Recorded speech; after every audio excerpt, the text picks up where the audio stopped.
And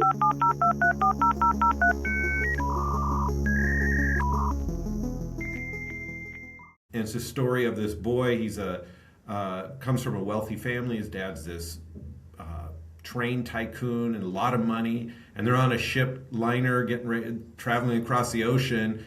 And the boy falls overboard. And he's a spoiled brat little boy. All the comforts of life, all the motherings, all the trappings of adventure, but he's spoiled because you're trying to be a man, but you don't want to actually have it cost you anything. So now he's struggling in the ocean.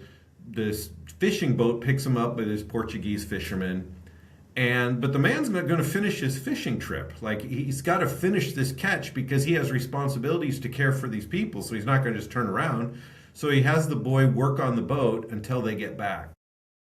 And it's just the story how the boy goes from being a spoiled brat to a young man, responsible, and wants to stay with the captain when it's all over. And you could even see this too, like even in the president, Theodore Roosevelt. He came from a very wealthy family, very taken care of, but he did have a dad that pushed him to deal with his physical body, to deal with his asthma, so he could move on in life.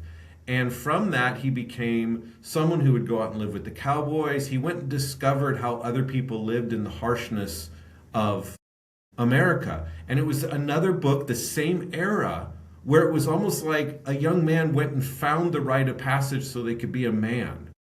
And we have just so lost that. And different cultures do this. And so when we're talking about being mothered, it's not necessarily a female mothering you. It's that comfort mothering, like keep it safe, make it peaceful, let's have our good environment. And it's a counter. It's an interesting thing because there's a paradox in it, but it's counter to how it's going to help you grow. But yet, if it grows right, it provides a better place for other people. It's kind of like an interesting paradox, and we see this in it's in Hebrews chapter 11, verse 14 through 16. It talks about the people of old, all the people of faith that are our heroes that stand in the gap, and they had this common characteristic, all of them. It says in 11:14 through 16, for those who say such things declare plainly that they seek a homeland. And truly, if they had called to mind the country from which they came out, they would have had opportunity to return.